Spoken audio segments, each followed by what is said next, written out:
تیره شپه پاکستاني پوځي رژیم د ننګرهار بېسود ولسوالۍ کې د یو ملکي وګړي کور په نښه او بمبار کړ چې پکې د میرمنو او ماشومانو په ګډون 18 تنه شهیدان شول. د جلال آباد ښار یو تن اوسیدونکی محمد امین په بې ګناه ملکي وګړو برید تجاوز او تیری ګڼي. ووایي میډنو امنیتي ځواکونو تل تجاوز کوونکو ته غاښ ماتونکې او شرمېدلې ماته ورکړې ده.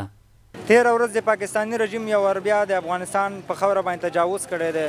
او خاوره یې نقص کړې ده، هوايي بمبار یې کړی، په دې کې ملکیان شهیدان کړي دي او تل مدام که داسې تجاوز دوی کلم کړی دی نو دې په وړاندې باندې امنیتي ځواکونو غاښ ماتونکی ځواب ورکړی دی. موږ د امنیتي ځواکونو نه مننه کوو، د دې په ترڅنګ باندې موږ ولاړ یو.